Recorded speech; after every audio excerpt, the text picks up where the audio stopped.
wabarakatuh.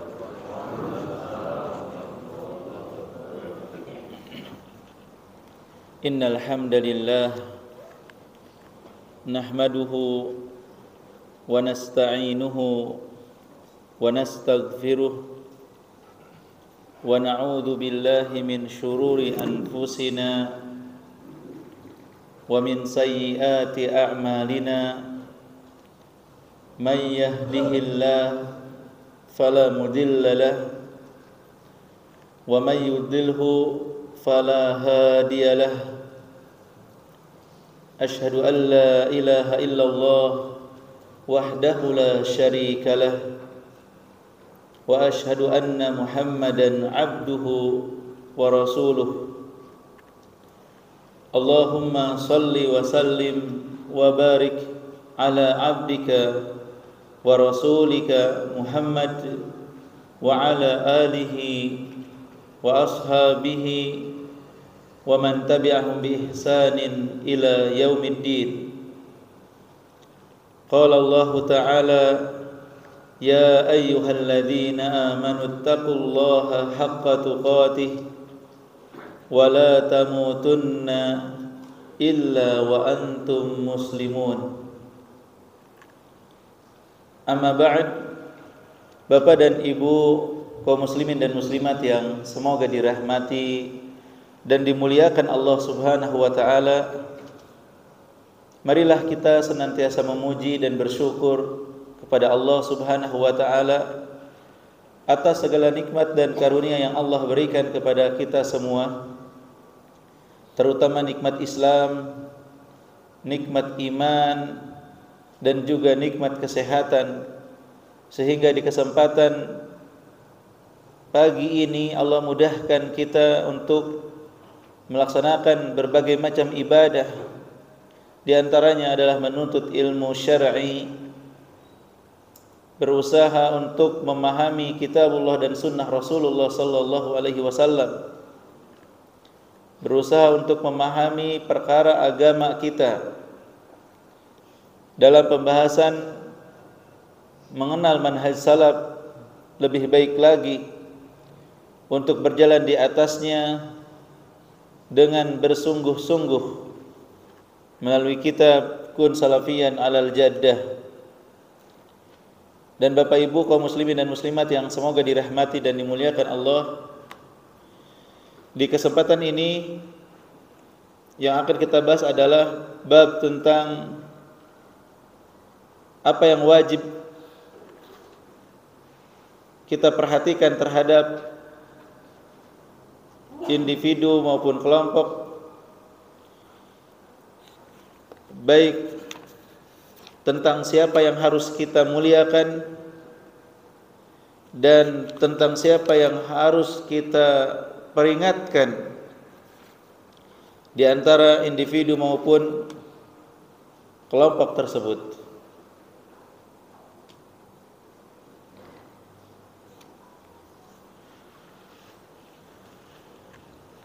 Rasulullah sallallahu alaihi wasallam bersabda, "Awthaqu 'ural iman al-hubbu fillah wal bughdu fillah." Tali iman yang paling kuat adalah mencintai karena Allah dan juga membenci karena Allah.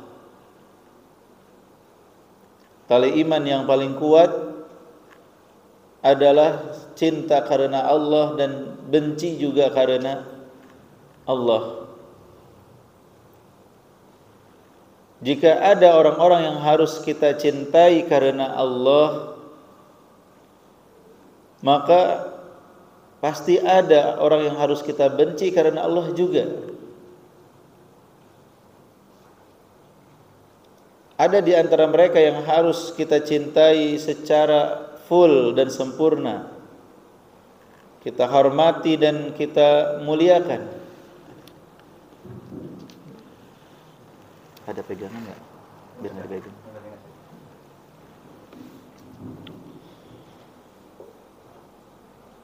Ya, ada di antara manusia yang harus benar-benar kita hormati, kita muliakan, Dan ada di antara manusia yang kita boleh untuk memperingatkan manusia dari mereka, dari penyimpangan pemikiran atau akidah mereka.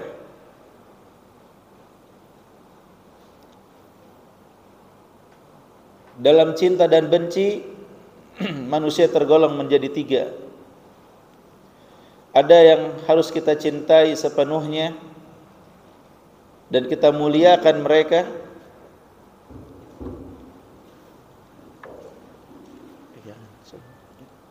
Anak gak memegang. Ya, memegang. Ini apa? Oh, enggak ada itunya. Kurang kencang. Bapak-bapak.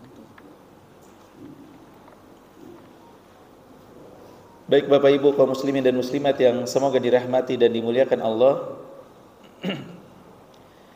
Dalam cinta dan benci, ada manusia yang harus kita cintai 100%.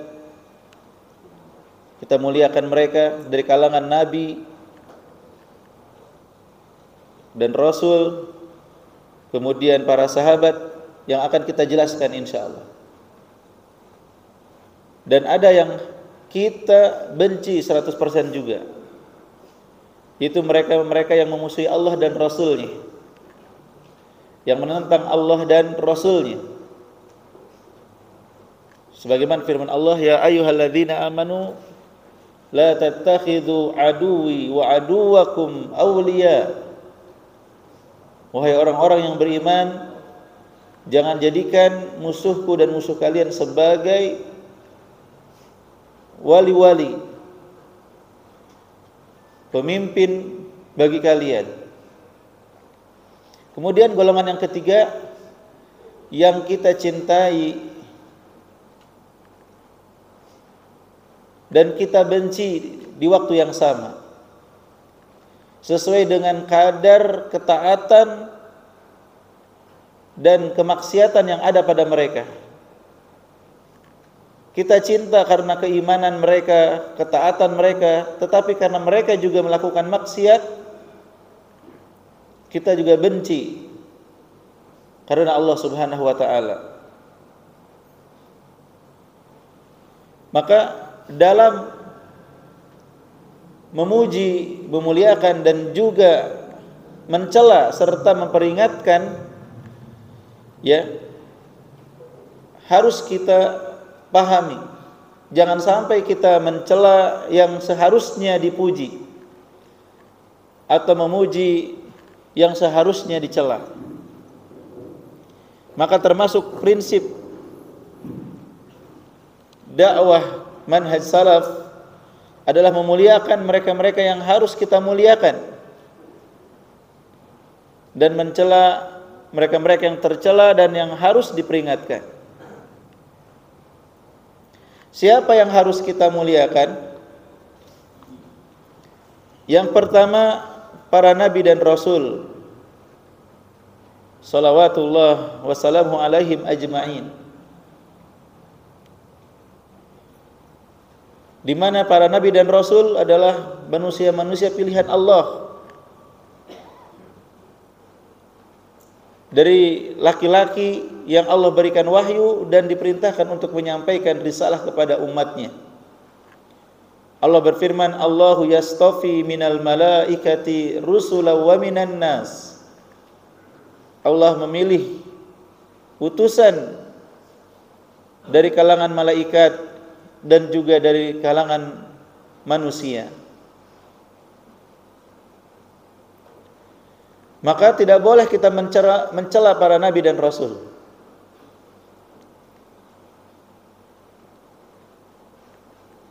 Penulis kitab tafsir fi zilalil Quran, Sayyid Qutb, dengan lancangnya mencela ya seorang nabi dan rasul, yaitu Nabi Musa alaihi salam,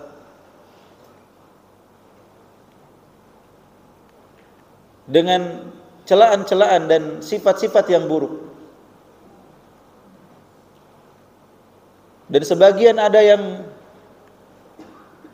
mencela dan menuduh dengan perbuatan-perbuatan yang tidak pantas dilakukan oleh seorang nabi ataupun rasul. Karena mereka adalah maksum, terjaga oleh Allah Subhanahu wa taala. Di antara kekhususan para nabi dan rasul yang wajib kita imani bahwa mereka adalah orang-orang yang terpelihara dari kesalahan dan dosa.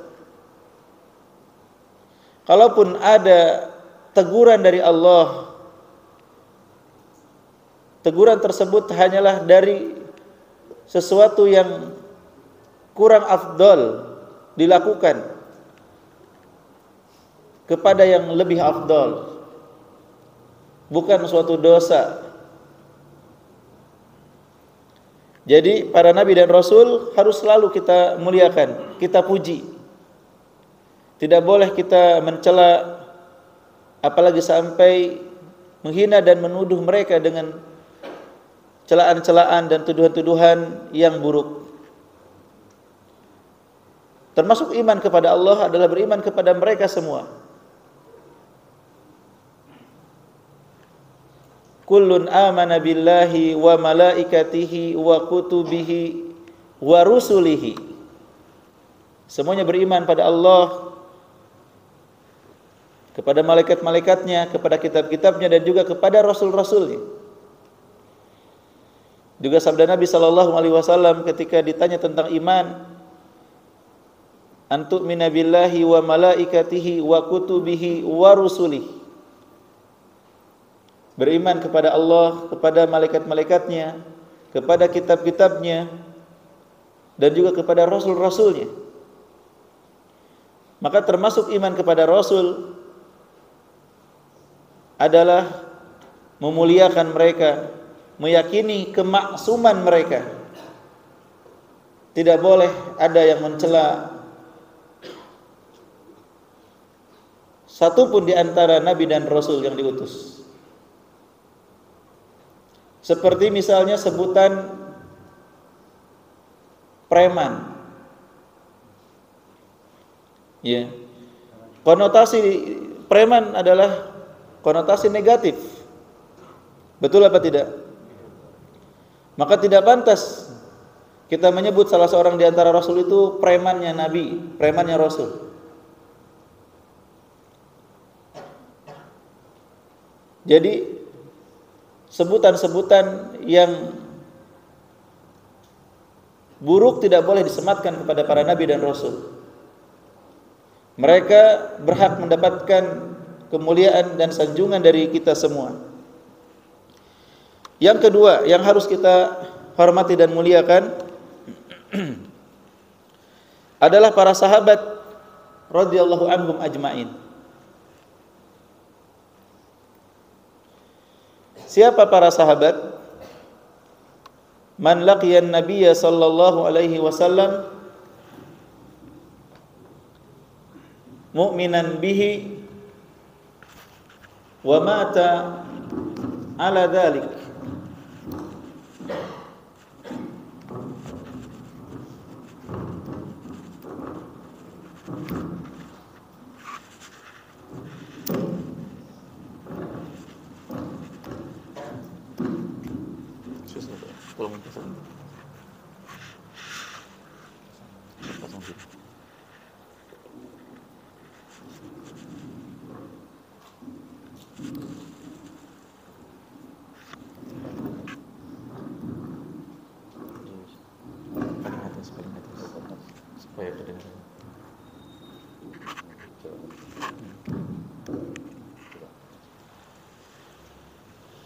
Sahabat adalah man laqiyan nabiyya sallallahu alaihi wasallam mu'minan bihi wa mata ala dhalik.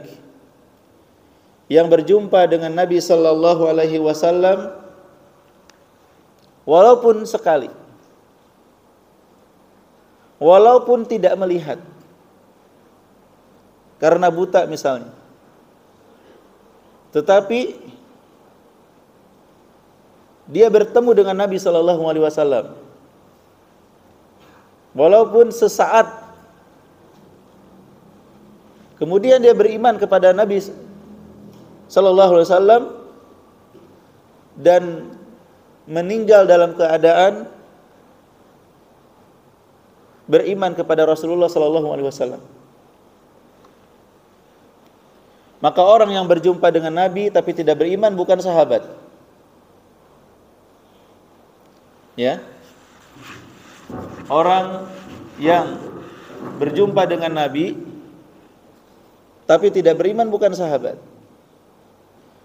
Atau sempat beriman kemudian dia murtad.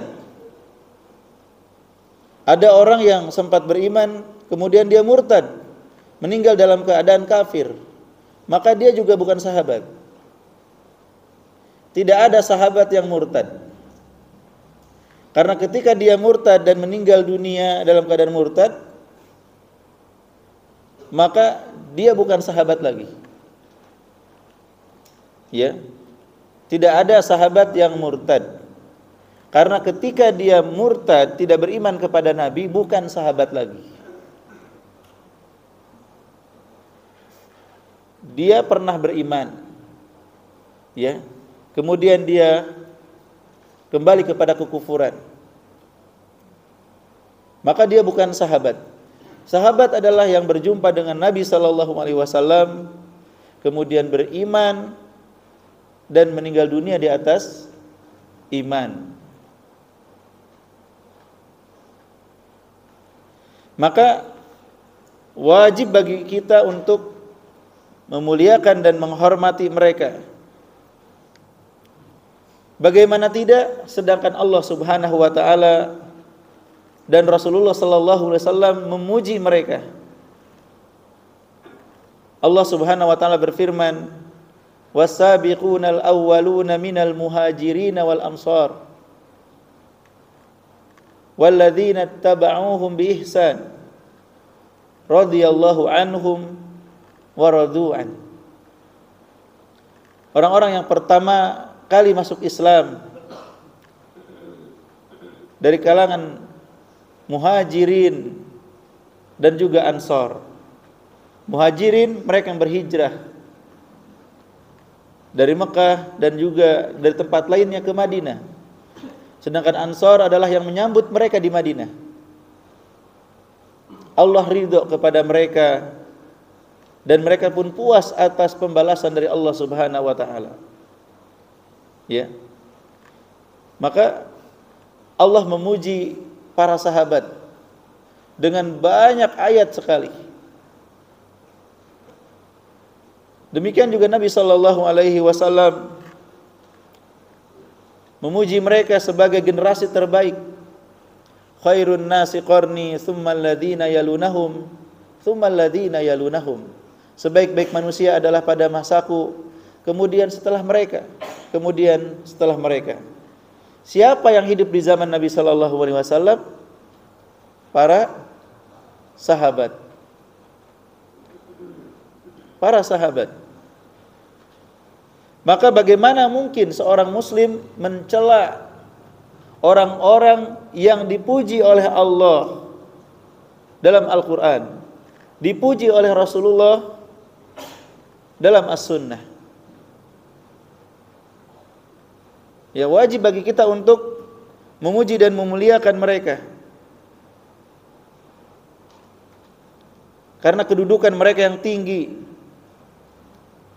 menemani Rasulullah sallallahu alaihi wasallam, berkorban dengan jiwanya, dengan raganya, dengan hartanya, dengan segala apa yang mereka miliki untuk membela Rasulullah sallallahu alaihi wasallam.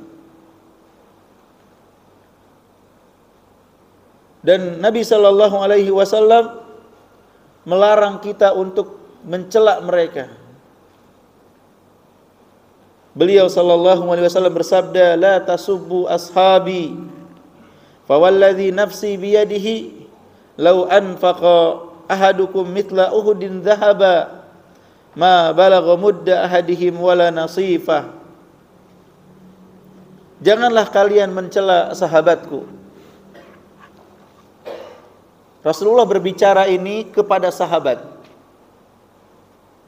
kalian para sahabat jangan mencela sahabatku yang lain, apalagi yang lebih utama, lebih dulu masuk Islam. Rasulullah berbicara kepada para sahabat dan juga kepada kita semua, generasi setelahnya. Tetapi pertama kali disampaikan itu kepada siapa? Kepada sahabat. Sahabat nggak boleh mencela sahabat, apalagi kita. Kemudian kata Rasulullah, "Fawalladzi nafsi biyadihi," demi yang jiwaku berada di tangannya, "Lau anfaqa ahadukum mithla uhudin dhahaba," kalau salah seorang di antara kalian yang lebih akhir masuk Islamnya berinfak, ya, berinfak emas sebesar gunung Uhud, ma balagha mudda ahadihim wala nasifah, itu tidak bisa sampai, ya, satu mud salah seorang di antara mereka, bahkan setengahnya itu tidak akan sampai.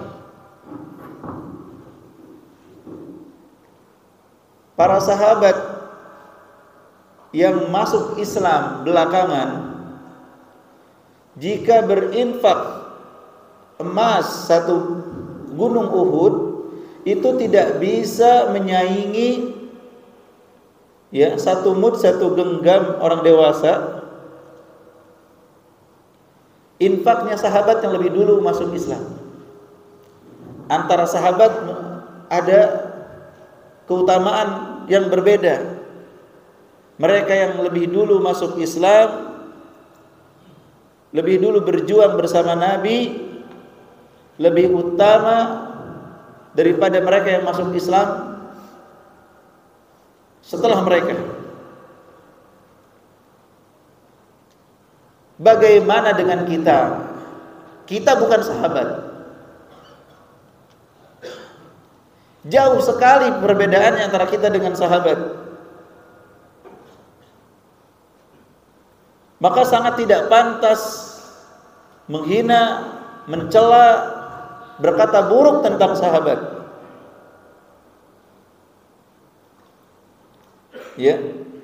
Kalau sahabat dibandingkan sahabat yang lebih, atau sahabat yang masuk Islam belakangan dibandingkan masuk Islam lebih awal, itu seperti, ya, tidak bisa menyaingi walaupun berinfak sebesar gunung Uhud. Bagaimana dengan kita? Lebih tidak bisa menyaingi mereka.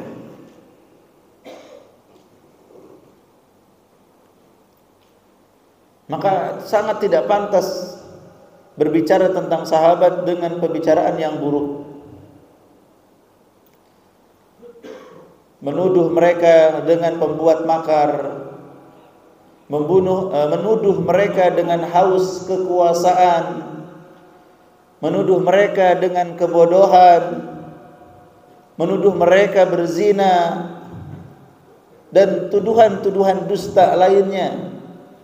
Ya, termasuk menuduh mereka merebut kekuasaan dari yang seharusnya, seperti yang dituduhkan oleh orang-orang Syiah Rafidhah. Maka ini sangat penting. Ya, tidak boleh mencela sahabat.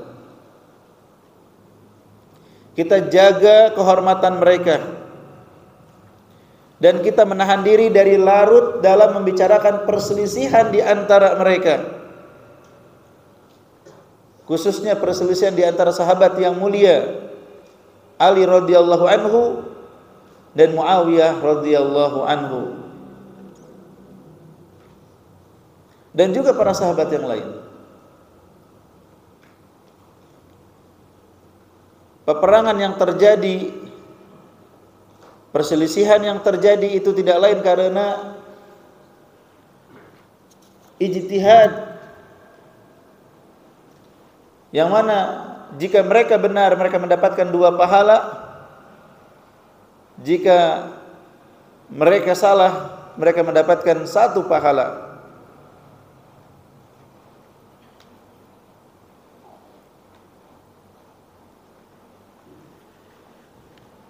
sedikit menyinggung tentang perselisihan yang terjadi ketika orang-orang Khawarij demonstrasi. Jika belum disebut Khawarij, maka cikal bakal pemikiran Khawarij. Mereka demonstrasi besar-besaran karena terprovokasi oleh provokator seorang Yahudi, Abdullah bin Saba, di zaman Utsman bin Affan. Utsman bin Affan radhiyallahu anhu memerintah selama 12 tahun. Lama sekali. 6 tahun pertama ya tidak ada provokasi. Semuanya makmur, tentram, damai. Di akhir-akhir pemerintahannya muncul para provokator, di antaranya Abdullah bin Saba al-Yahudi. Provokator ini ingin memecah belah kaum muslimin, ingin membuat kerusuhan dan kerusakan. Maka Abdullah bin Saba ini keliling ke Irak, ke Mesir, ke negeri-negeri ke muslim yang lain, ke wilayah-wilayah kaum muslimin yang jauh dari kota Madinah. Menuduh dengan tuduhan-tuduhan dusta, menuduh dengan korupsi, kolusi, nepotisme, ya menuduh mengangkat saudaranya untuk jadi gubernur dan seterusnya. Tuduhan dusta semua. Sehingga orang-orang yang di dalam hatinya ada penyakit dari kemunafikan dan lemah iman terprovokasi. Berbondong-bondonglah mereka datang ke Madinah di zaman pemerintahan Utsman bin Affan ini. Di akhir pemerintahan, berbondong-bondong datang ke Madinah. Mereka menuntut agar Utsman bin Affan mundur dari jabatan khalifah, sambil menuduh dengan tuduhan-tuduhan yang tidak benar. Dan Utsman bin Affan radhiyallahu anhu mendengar wasiat Nabi SAW, jika ada yang ingin melepaskan bajumu, jangan kau berikan. Jika ada yang ingin meminta kau menurunkan kekuasaan, jangan kau berikan. Karena pasti itu tidak benar. Ya. Maka mereka pun mengepung rumah Utsman bin Affan.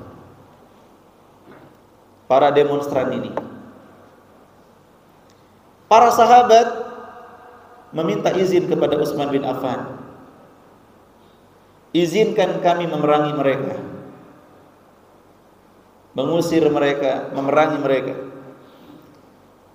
Utsman bin Affan melarangnya. Jangan kalian lakukan. Aku tidak mau menjadi sebab tertumpahnya darah kaum muslimin. Karena kalau para sahabat terjun menghalau mereka, akan terjadi pertumpahan darah. Imma mereka atau para sahabat. Justru Utsman bin Affan memerintahkan para sahabat untuk diam di rumah masing-masing. Kalian jangan keluar, kalian di rumah. Jadi Utsman bin Affan menghadapi sendirian.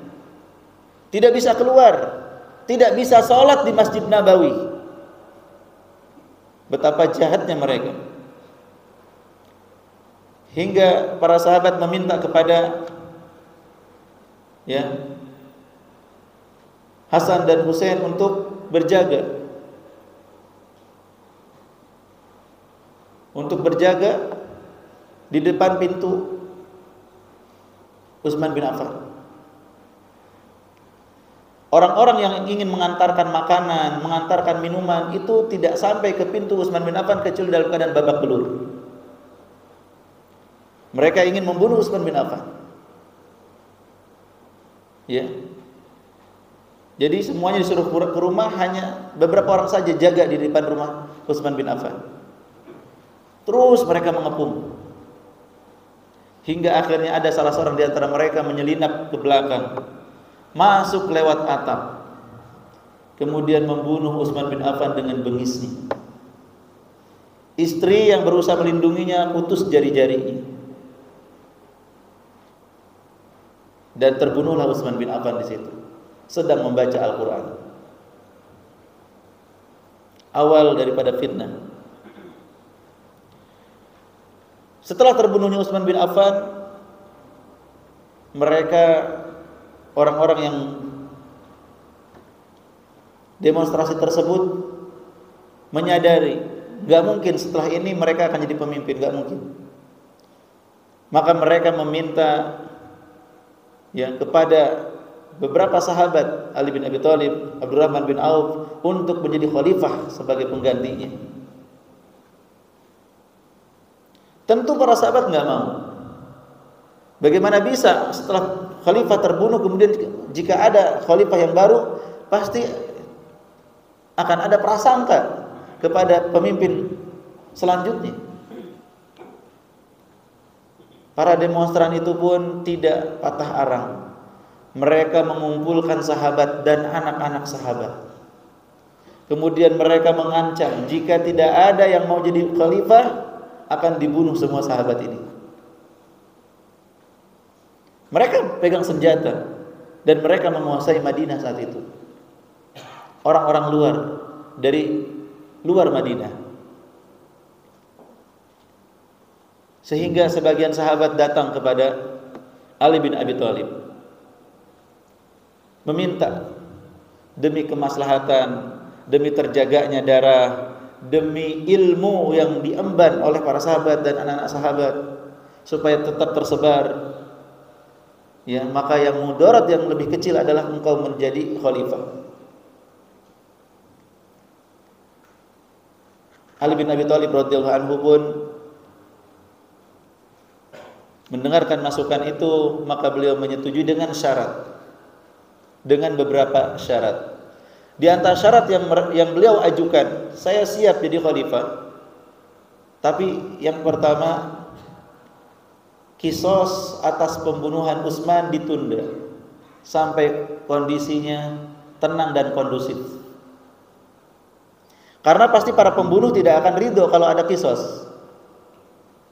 Pembunuhnya adalah mereka banyak. Ya walaupun pelakunya satu, tetapi pendukungnya banyak. Maka perlu ditunda. Bukan tidak dihukum, tapi perlu ditunda sampai kondisi kondusif, kata beliau.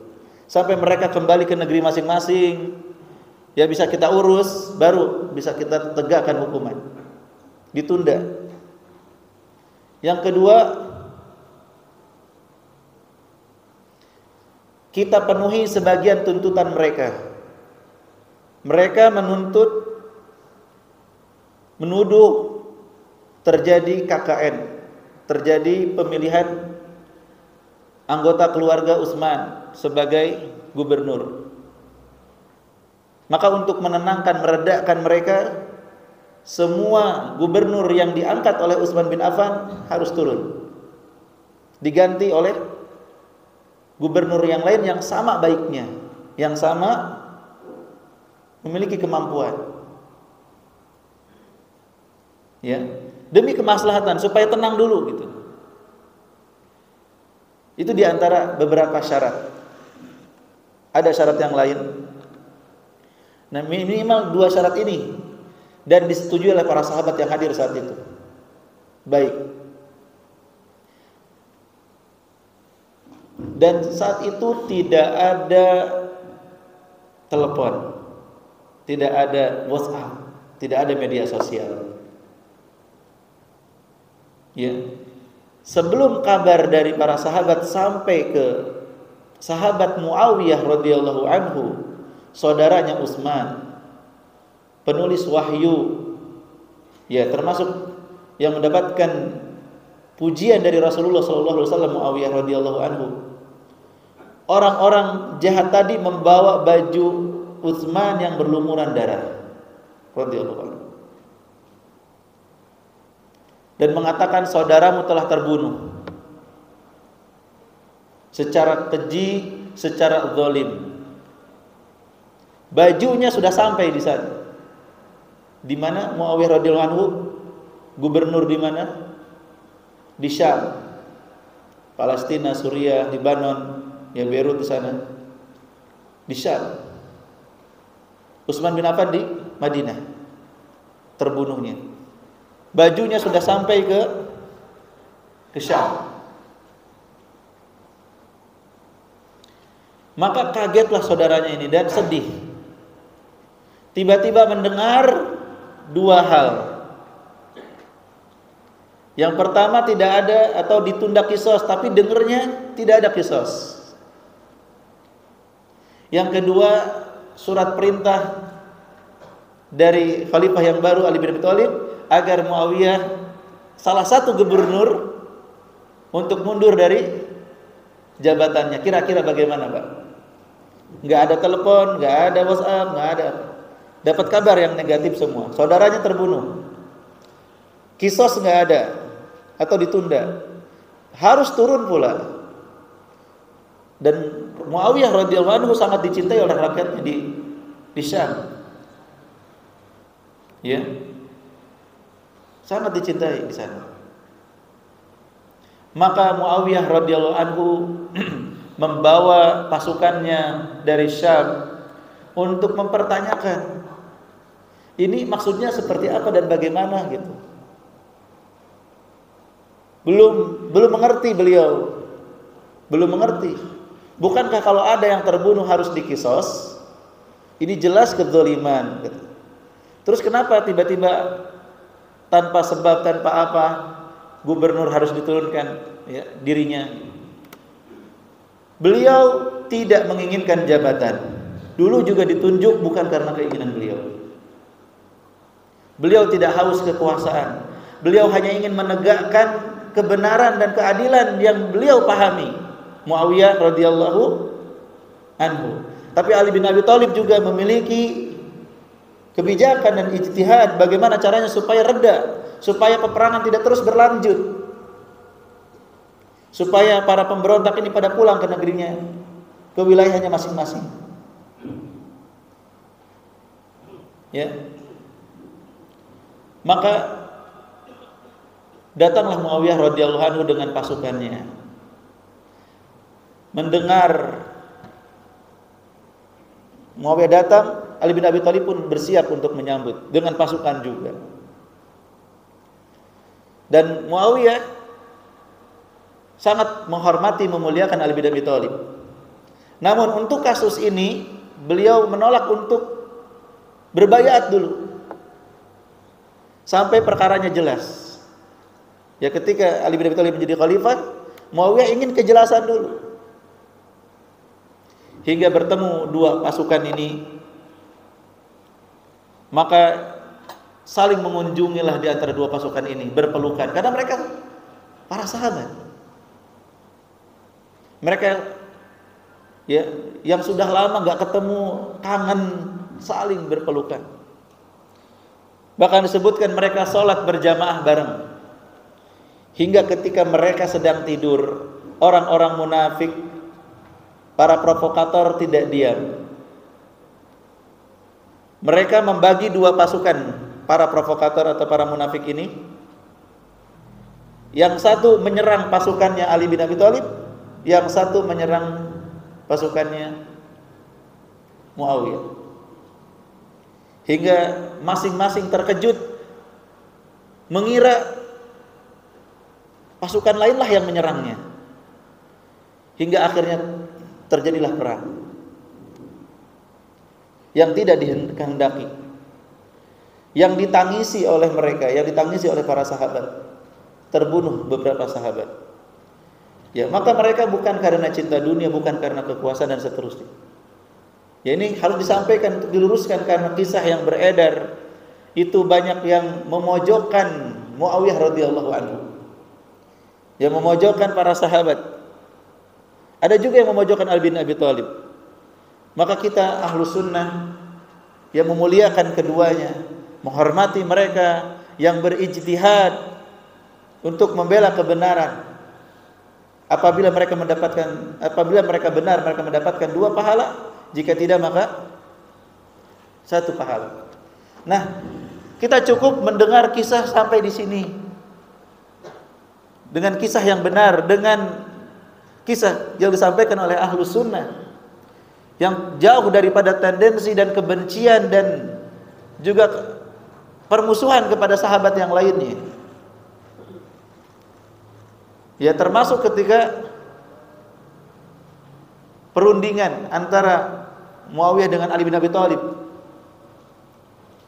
Dan yang pasti akhirnya ketika Ali bin Abi Thalib terbunuh oleh orang-orang Khawarij, sahabat atau cucu Rasulullah Hasan yang saat itu diberikan amanah menjadi khalifah, dengan sukarela, dengan kesadaran dan penuh kasih sayang menyerahkan kekuasaan kepada Muawiyah radhiyallahu anhu. Sehingga bersatulah kaum muslimin, tidak ada lagi perselisihan saat itu. Kecuali orang-orang Khawarij, kecuali orang-orang Syiah yang tidak rela dengan persatuan kaum muslimin. Adapun kaum muslimin, mereka berdamai semua dan sangat bergembira dengan kebijaksanaan Hasan bin Ali bin Abi Thalib yang menyerahkan kekuasaan kepada sahabat yang mulia Muawiyah radhiyallahu anhu. Ini menunjukkan bahwa para sahabat memuliakan keduanya. Bahkan cucu Rasulullah memuliakan Muawiyah radhiyallahu anhu. Maka tidak ada perselisihan di antara mereka, kebencian di antara mereka. Yang ada adalah mereka dalam berijtihad. Cara pandang yang berbeda untuk mencapai kebenaran. Nah, maka tidak boleh kita mencela para sahabat. Wajib memuliakan mereka, mengagungkan mereka. Yang ketiga yang harus kita muliakan adalah para tabi'in.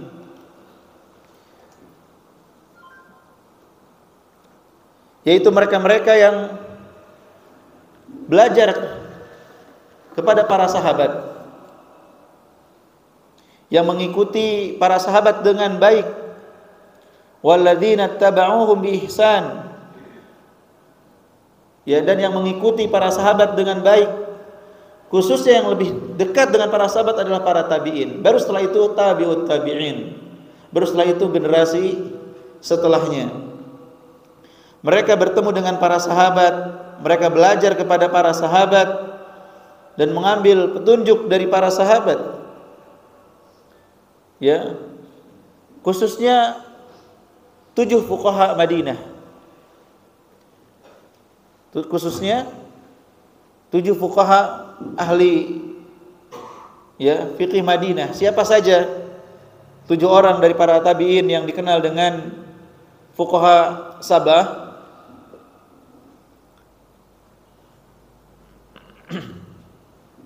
Yang mana dari 7 orang ini adalah para anak sahabat. 6 orangnya anak dari sahabat. Kecuali 1 saja. Siapa saja yang pertama? Ubaidillah bin Abdullah bin Utbah bin Mas'ud. Ubaidillah atau Ubaidullah, putra sahabat bernama Abdullah bin Utbah bin Mas'ud.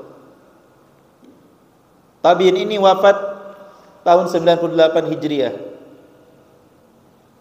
Yang kedua Urwah bin Zubair Ibnul Awam. Putra siapa? Putra Zubair, Az-Zubair bin Awam. Wafat tahun 94 Hijriah.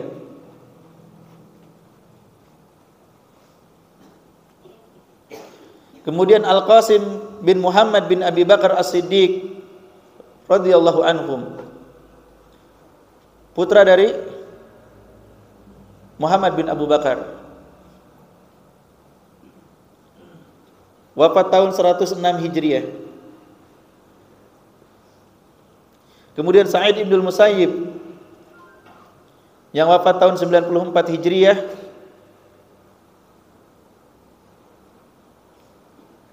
Kemudian Abu Bakar bin Abdurrahman ibn al-Haris ibn Hisham, putra Abdurrahman bin Haris bin Hisham. wafat tahun 94 Hijriah. Kemudian Kharijah bin Zaid bin Thabit, putra Zaid bin Thabit, wafat tahun 100 Hijriah. Kemudian yang bukan putra sahabat adalah Sulaiman bin Yasar, wafat tahun 104 Hijriah.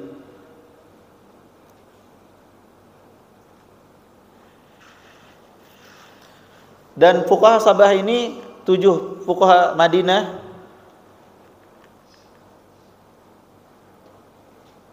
semuanya dari Quraisy kecuali Ubaidullah, ya dikatakan beliau dari Hudzail, dan juga Kharijah dari Khazraj, dan Sulaiman termasuk dari kalangan budak, ya budak yang dibebaskan.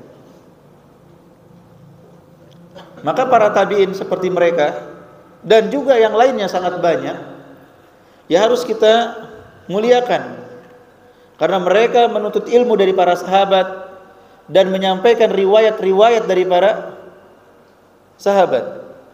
Dan tadi saya lupa menyampaikan bahwa para sahabat disepakati oleh para ulama hadis kulluhum udul, semuanya adil. Para sahabat tidak perlu ditanya bagaimana, apakah dia terpercaya atau tidak, karena semuanya terpercaya.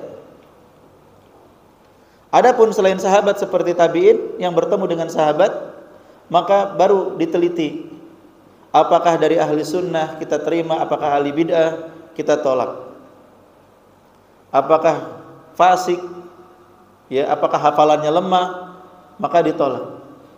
Tapi para sahabat, jika ada riwayat dari sahabat, semuanya diterima, semuanya adil, ya agamanya baik semua.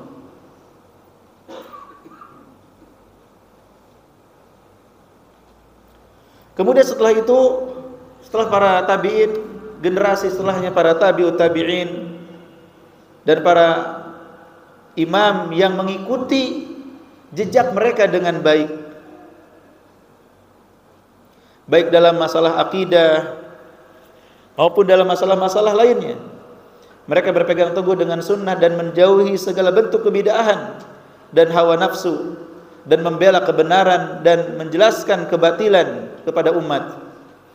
Mereka yang disebutkan oleh Nabi sallallahu alaihi wasallam, la tazalu ta'ifatun min ummati 'alal haqq zahirin la yadurruhum man khadalahum wala man khalafahum hatta ya'tiya amrullah. Akan senantiasa ada sekelompok umat dari umatku, ya, yang mereka teguh di atas kebenaran, dan mereka akan tampakkan kebenaran tersebut, tidak memudaratkan mereka orang-orang yang menghina mereka dan juga orang menyelisih mereka sampai datang, ya, ketetapan Allah Subhanahu wa taala. Maka mereka-mereka ini yang mengikuti para sahabat, tabi'in dan tabi'ut tabi'in harus kita muliakan. Yang menjadi patokan adalah kesesuaian mereka dengan Al-Quran dan Sunnah, dan juga pemahaman dan jalan yang ditempuh dengan para sahabat, tabi'in dan tabi'ut tabi'in. Jika ada seseorang yang menyelisihi sahabat, maka tidak kita muliakan. Jika ada menyelisihi tabi'in, tidak kita muliakan.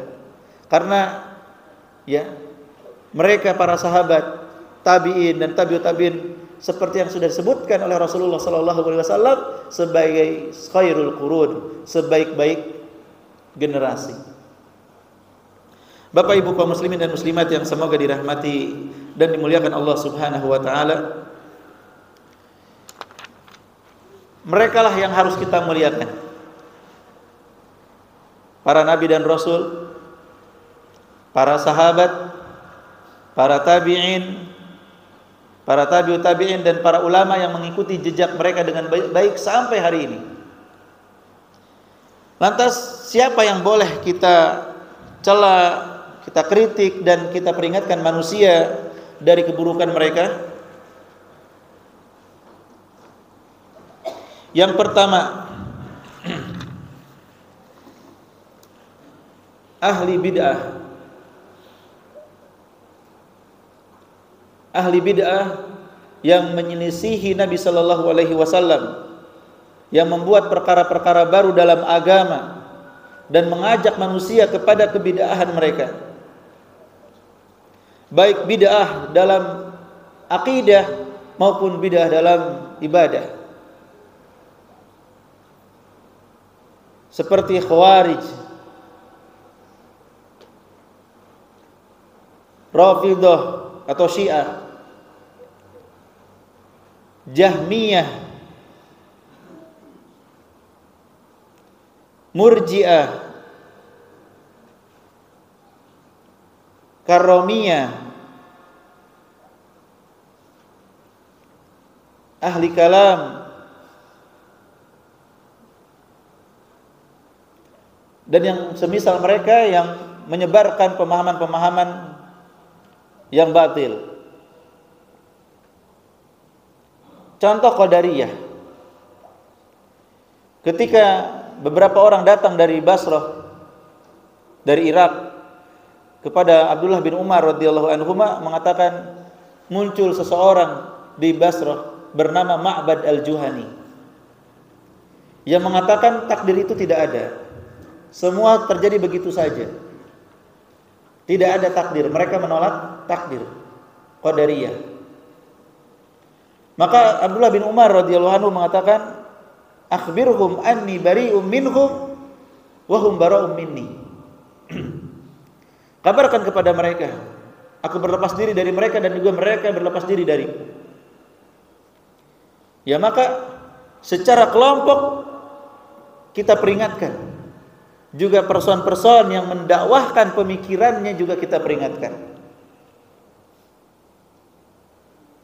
Khawarij, Syiah, ya, Khawarij yang keluar dari pemerintahan yang sah, yang mengkafirkan para sahabat dan memerangi mereka dan membunuh sahabat.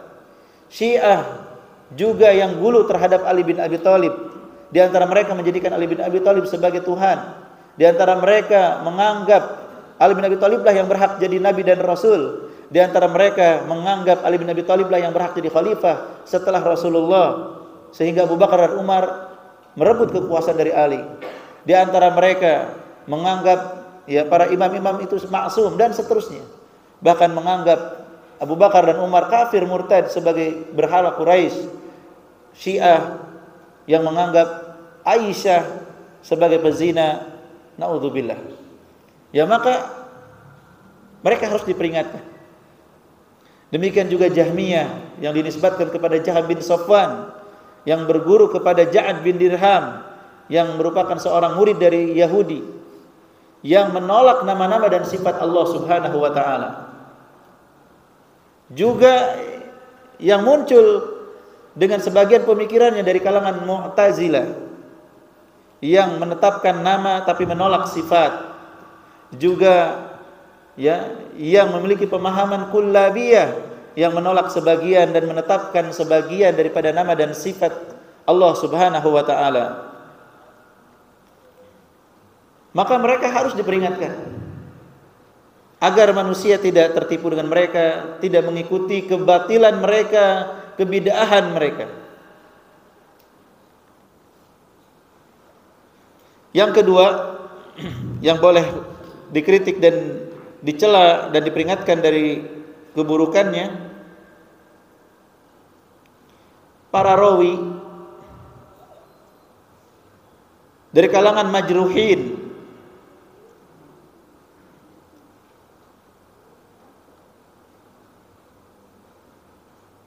para rawi yang tidak memenuhi syarat diterimanya hadis, ya, majruh dari sisi keadilannya dan juga dari sisi dobatnya. Syarat hadis diterima itu kan mattasala sanaduhu binaqlil adli ad-dhabit, ya, an mithlihi ila muntaha min ghairi sududin wala illah. Hadis itu diterima sanadnya tersambung, tidak terputus. Kemudian para perawinya itu adil dan juga dhabt. Adil artinya dia bertakwa, tidak fasik. Dhabt hafalannya kuat. Gabungan dari adil dan dhabt ini disebut dengan thiqah. Maka perawi yang tidak adil, yang fasik, apalagi ahli bid'ah, dan juga perawi yang pelupa, yang rusak hafalannya sehingga tidak bisa dipercaya, apalagi perawi yang pendusta, maka mereka harus diperingatkan. Sehingga apa? Ketika ada hadis yang diriwayatkan oleh mereka tidak diterima. Tidak diterima. Karena yang harus diterima hanyalah hadis yang sahih. Maka ini harus diperingatkan. Karena konsekuensinya kepada menerima hadis atau tidak. Dan itu dilakukan oleh para ulama dalam kitab-kitab mereka, bahwa fulan tidak bisa diterima hadisnya, tidak siqah, tidak adil, dan seterusnya. Maka itu tidak mengapa untuk menjaga agama ini, para perawi yang majruh, yang tercela, disebutkan celaknya sehingga tidak diambil hadisnya.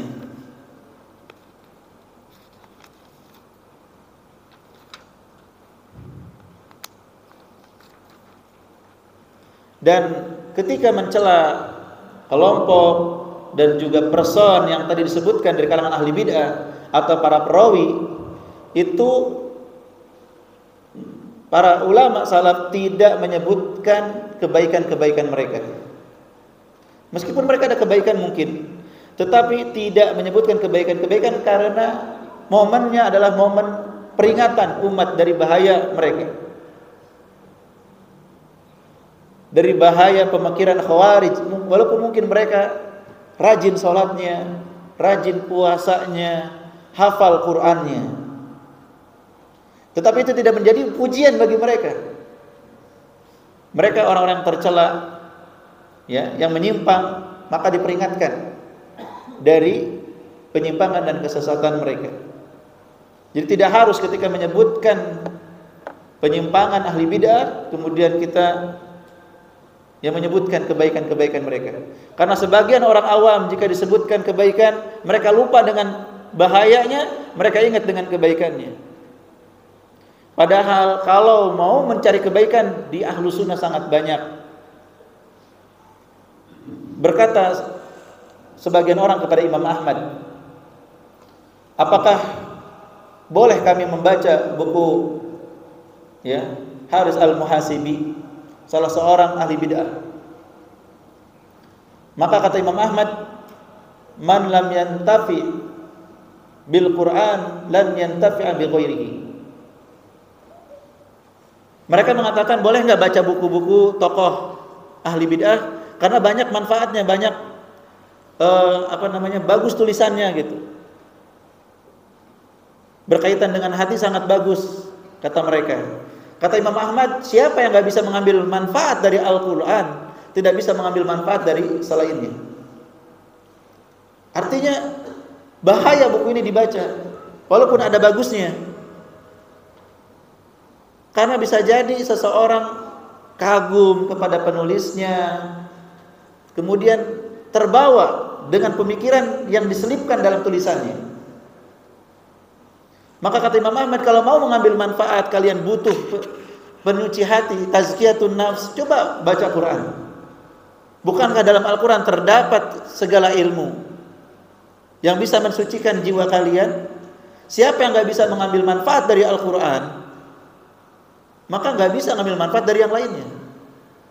Ya sebagian orang kan kagum dengan sebuah buku, padahal penulisnya ahli bidah.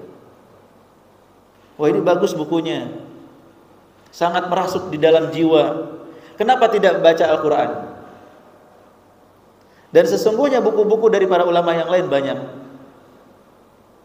Ya, tetapi hati apabila memiliki kecenderungan kepada kesesatan akan terus mengikuti syubhat-syubhat. Ya, maka perlu berhati-hati daripada ahli bidah ini, ya, yang mereka-mereka yang menyimpang dari jalan yang lurus dari Al-Qur'an dan juga sunnah Nabi sallallahu alaihi wasallam. Wallahu a'lam bishawab. Ini beberapa prinsip yang bisa kita kaji di kesempatan ini, ya. Semoga bermanfaat dan kita terjaga akidah dan manhaj kita dari penyimpangan-penyimpangan ahlul bid'ah dan pengekor hawa nafsu. Wallahu a'lam bishawab. Sebelum ditutup mungkin ada pertanyaan dari hadirin sekalian, dipersilahkan. Silakan. Waalaikumsalam warahmatullahi wabarakatuh.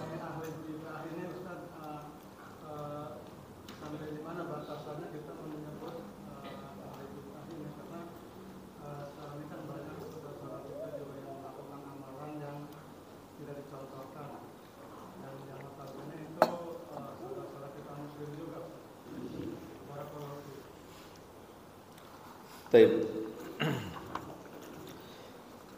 Terima kasih Bapak atas pertanyaannya. Kita pernah membahas kaidah di bab sebelumnya bahwa ahli bidah itu tidak sama tingkatannya. Betul apa tidak? Ya. Penyimpangan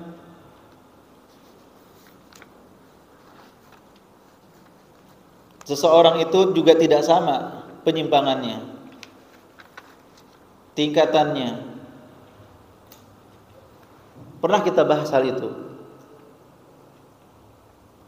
Kebidahan itu beraneka ragam. Ada kebidahan yang mukaffirah, yang bisa menjadikan pelakunya kafir. Ada yang mufassiqah, yang menjadikan pelakunya fasik, ya. Pelakunya juga beraneka ragam. Ada pelaku atau ahli bid'ah yang mengajak kepada kebidahan, mendakwahkannya. Ada yang hanya melakukannya sendiri. Dan terus, sudah kita jelaskan seperti itu, Pak. Jadi tidak boleh kita menghakimi dengan satu hukum, mengeneralisir semuanya. Jika ada rekamannya di Facebook, ya, maka silakan merujuk kepada pembahasan tersebut. Ya.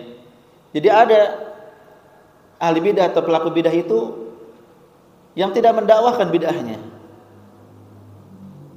Mereka hanya ikut-ikutan. Ya. Dan ada di antara mereka yang apabila diberitahu kalau ini tidak sesuai dengan sunnah, mereka pun langsung mencarinya dan rujuk darinya. Mereka mencari kebenaran. Hanya saja informasi yang salah, guru yang salah, sehingga akhirnya mengira itu bagian daripada sunnah, ternyata bukan bagian daripada sunnah. Nah, jadi tidak sama sikapnya kepada macam-macam. Dan sikap kepada ahli bidah ini dibahas panjang lebar oleh Syekh Ibrahim Ar-Ruhaili dalam kitab Mauqif Ahli Sunnah min Ahlil Bidah wal Ahwa. Ya, sikap ahli sunnah kepada ahli bidah dan hawa nafsu. Itu panjang sekali, tidak bisa dalam tanya jawab ini, Pak. Ya, tapi yang jelas, ya, mereka bertingkat-tingkat, mereka tidak sama, sikapnya pun berbeda-beda, dan itu sudah dibahas. Silahkan merujuk kepada pembahasan hal tersebut. Wallahu a'lam bishawab. Nah.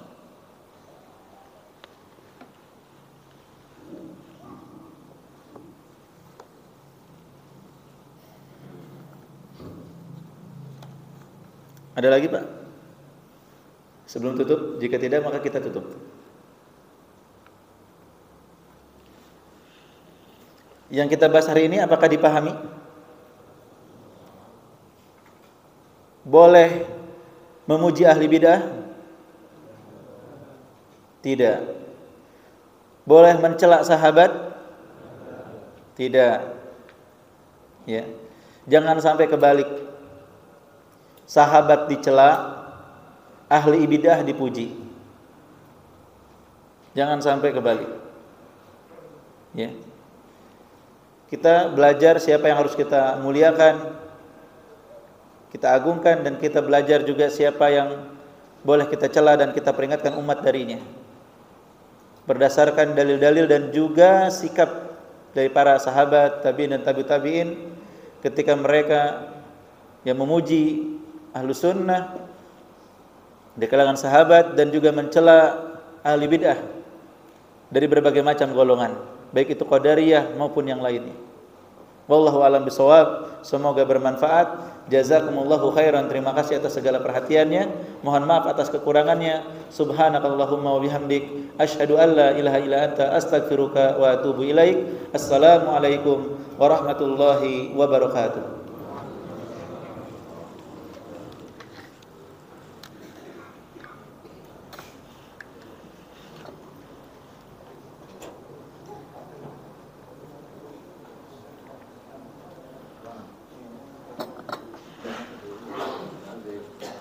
Ana langsung ya? Iya. Nganter anak dulu, setelah itu lewat kajian juga. Pondok mana? Pondok. Pondoknya di Al-Fatah. Oh, 200 meter dari pondok. Oke, tapi kan namanya anak-anak masukin bareng, saya pikir dulu, jauh. Jadi ya, enggak ada.